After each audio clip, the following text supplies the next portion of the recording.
For 3 decades, Triumph has been building speed triples, and with over 100,000 of them sold, 2025 sees the deliverance of the smartest, most powerful, and arguably the most desirable speed triple yet. We're talking about this, the new 1200 RS.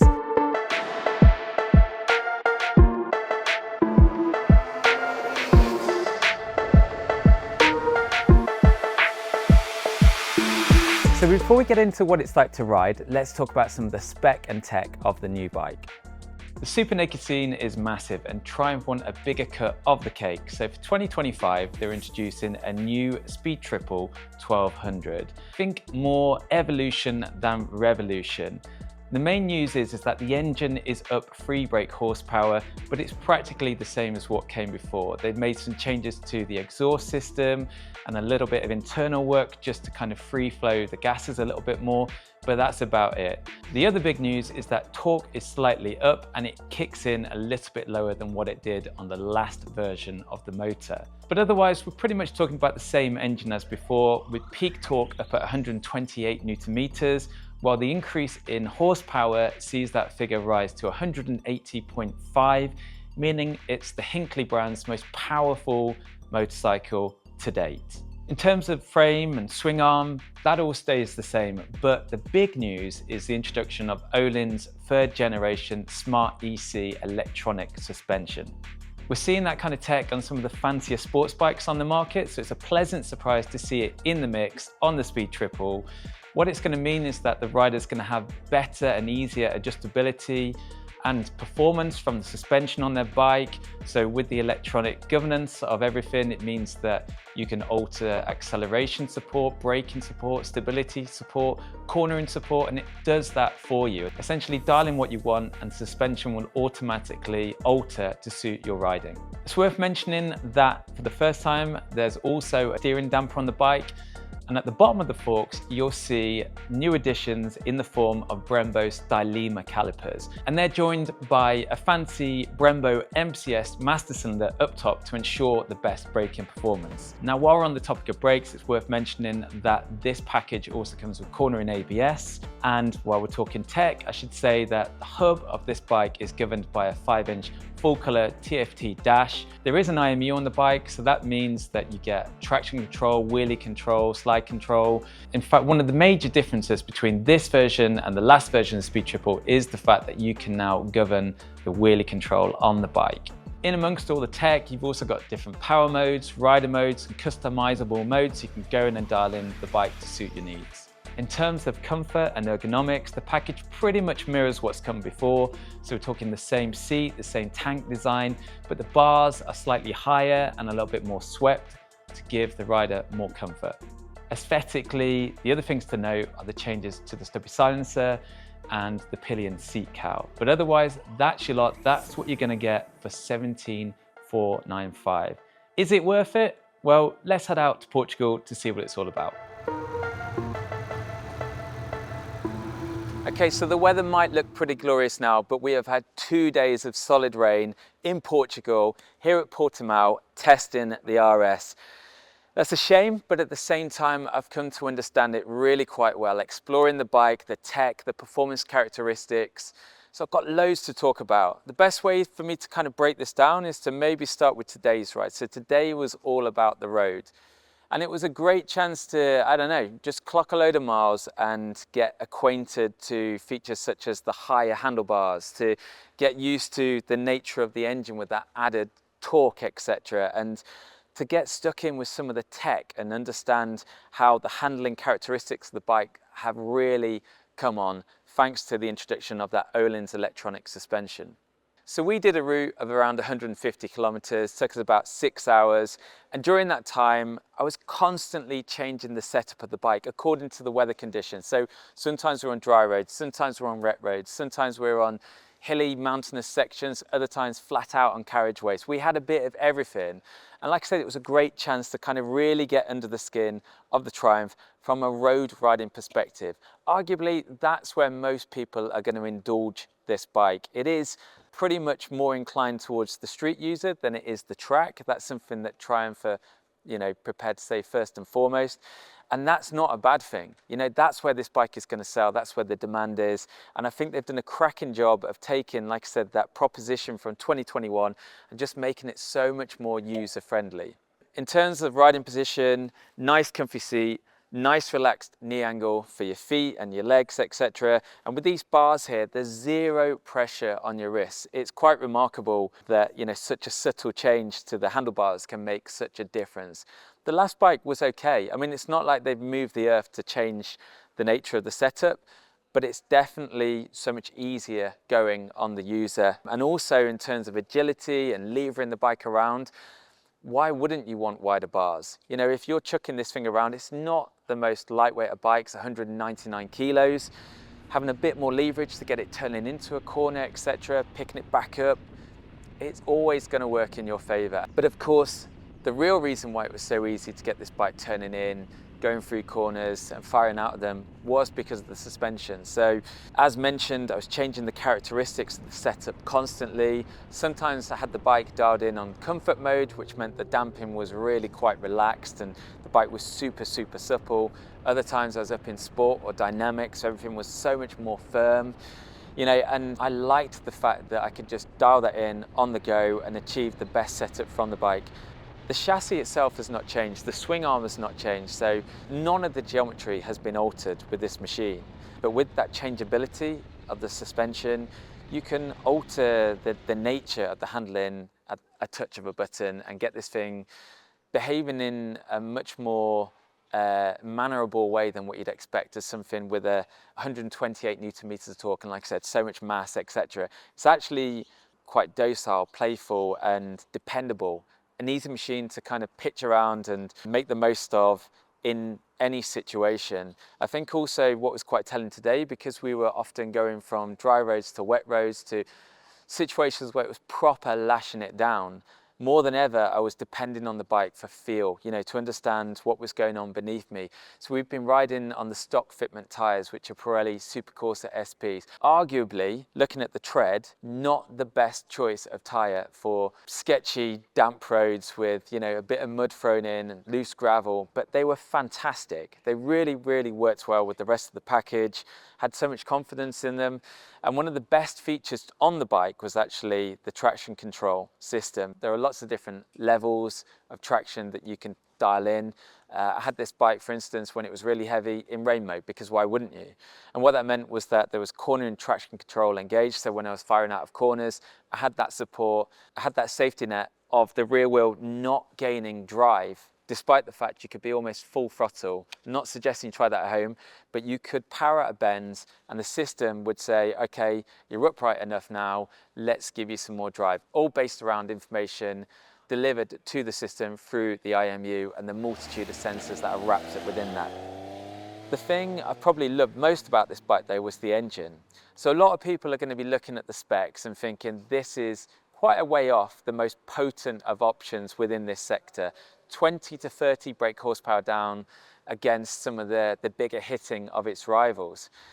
But don't get hung up on figures alone. 180.5 brake horsepower is substantial. 128 Newton meters of torque, that is some serious firepower. And the way that the engine makes that power is just fantastic. It's always in your hand. When you want more, it's going to give you more. And especially if you've got this bike in one of the most potent of the rider modes, power deliveries that are available to switch between, you are honestly going to be so fulfilled by what is on the cards. It's never lacking, it's always exciting, and it's got one of the best soundtracks of any bike on the market right now. Genuinely, this triple motor is an absolute treat. Could they have got more from it? Yeah, I dare say so. They could have given this thing another 20 horsepower, but it would have come at the cost of potentially the mid-range or low down in the spectrum. And that's something that Triumph, I think, have had the balls to actually think, we don't want to do that, especially for a road-inclined super naked like this. Why would you rob it of that trait there to feed an egotistical figure up at the top end? They didn't need to, and pleased that they haven't, because this bike, this engine delivers you with exactly what you need, rather than some theoretical number that is pleasing because you want to tell your mates that it's the most powerful super naked on the market. Trust me, ride this bike, enjoy this engine, compare it to those rivals, and you'll appreciate just how brilliant that engine is. This bike is fully loaded with features from cruise control, heated grips, all as standard, and they're the kind of technologies that, again, you know, when you are using this bike on the road, just make life so much easier. If you were to delve into the bike's 5-inch colour TFT dash, you could keep yourself busy all day long, switching between its many features and getting a proper grasp of what is on the cards. But on the roads today, if I'm honest, like I say, the focus was suspension, engine tune, traction control, and the rest I didn't really care about. The time to kind of really get under the skin of that tech was yesterday, riding this bike at Portimao. I'm a track guy at heart, so you can imagine how gutted I was when I pulled back the curtains from our circuit hotel and saw how piss wet the track was. I'm not a wet weather specialist. It's been a year since I last rode on wets, and actually it was at this track and I high-sided. So it's fair to say I was a little bit apprehensive about getting stuck in on such a big, powerful bike, throwing it around and making the most of the package. Nonetheless, we kind of cracked on, and reassured by Triumph and their faith in the technology and the package that this bike has got, very quickly I learned to appreciate the brilliance of this machine here and all its many features. So to kind of get us acquainted to the bike and the circuit and the Pirelli wet tyres that we're riding, Triumph stood in, put this thing in rider mode and weaned everything right back. So the suspension setup was really soft. It was in comfort mode, for example. Loads and loads of damping, very supple machine. And to kind of make the bike more usable and to give us a bit of a safety net, also the traction was in rain mode. So again, for context, that meant any time you're coming out of a corner, if you were anything other than upright, it felt like the traction control was constantly kicking in, limiting your drive and keeping you safe. It did what it needed to do. But as the day went on, I felt like I needed more. You know, I was getting confidence, I was getting my knee down, I wanted to start cracking on. And to do that, I needed to go into the heart of this tech and start kind of removing things one thing at a time. For example, with the traction control, I weaned that off to, well, ultimately into sport mode, which meant the bike drove out of corners so much more freer, so much more exciting in terms of performance. You know, the thing would want to wheelie. It just came alive in a different way to what it was when I had the bike in rain mode, which was so sedate, so robbing of the brilliance of this triple motor here. And it was still safe. Actually, the further we went into the day, it was wet all day. With that traction control, what I found was that I could lean on it so much, even in sport mode, it was too intrusive. Dynamic was where I needed to be at. I did not want to switch it off altogether. You can do that with the package, but I felt so much better just having that system to lean on. It's a great system. What I would say is that you see the dash lighting up quite often when you're guessing out of bends. You see the TC light just flash up. You can't always feel it. There are certain times when the tech really is kicking in, you can feel the cut, and I would say probably the place where I felt that the most was when wheeling this bike off of the waterfall section towards the back end of the circuit, and you've got this massive drop, this big undulation. This bike here I was riding with the new wheelie control system set in level 4, which is the least intrusive of the settings. Nonetheless, I guess sometimes the algorithms didn't like what I was doing, and it would cut in quite harsh, slam that front wheel down a long way, because obviously you're going downhill. If you got the front wheel up there, it was quite a harsh cut. I knew about that, smacked my nuts a few times, and I learned very early on that actually that system was a good rider aid. It was something that I should be using. To make the most of that system, I still had to be quite smooth on that throttle. You know, a higher gear, for example, selecting 4th instead of 3rd, being more consistent with the drive rather than powering that thing on for all it had and then demanding that that technology kicked in to kind of calm things down. I guess the more I rode it, the more I came to understand that technology, and the cut in power became less frequent, less harsh, and all round better.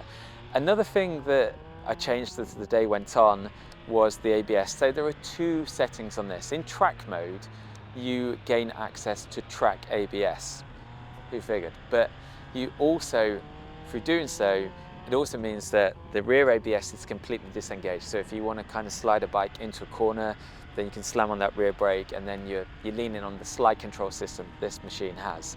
But for me, that was quite a daunting proposition on full wets, on a proper wet track, just going down this start straight, absolutely kind of pinned in sit past the end of the pit lane, started going down the undulation, down a couple of gears, then leaning on those brakes, pulling them as hard as I could.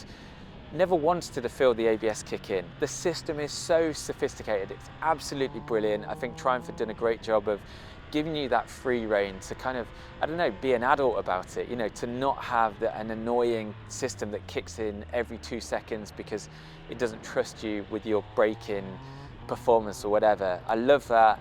It meant that I was able to get the best out of the Brembo master cylinder, Stylema calipers, etc. And there's loads of bite and feel in the braking system, I should say. Really, really good option. I've seen people with similar setups, but because of their algorithm, they actually ruin such great products. But Triumph, they've obviously put that groundwork in.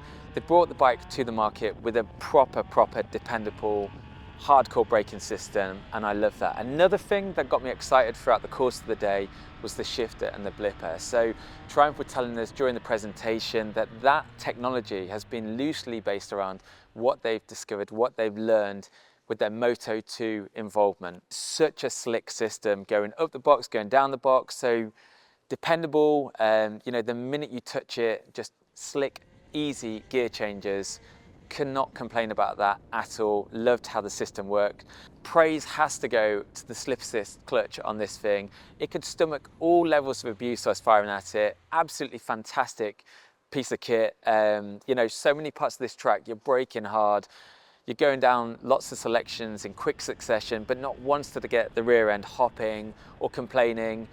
Absolutely seamless, fantastic piece of kit right there. And I guess another part of this puzzle that makes the Speed Triple so usable, so viable. And yesterday, like I said, in that heavy rain, in awkward conditions, I love lapping around this thing. In fact, at the end of the day, we were given like almost free rein access to the track. Some people had packed it, they'd had enough. I stayed out there for as long as I could because I could not get enough of this bike. From the way it handled, to the way it stopped, the way it accelerated, everything about it kind of drew me in and made me realize that, yeah, I don't know, there's just so much to the Speed Triple. Like I say, you've got to look past the numbers. If you're a numbers kind of guy, trust me, see past that, give this thing a go and experience what it's got on offer, because it is so much more than those numbers. It is a real feat of engineering, beautiful bike, you know, aesthetically, but mechanically, you know, from an engineering point of view, it's just so refined, it's so polished, and I think that Triumph's done a cracking job of taking that firm foundation and just giving it that solid update that it needed. It's up there with the best of them, and it's in dealers as of April. In the UK, it's going to cost you £17,495. There are no higher specs, lower specs. It is what it is. The RS is the choice. Make sure to get along to a Triumph dealership and give this thing a go. I dare say you're not going to be disappointed.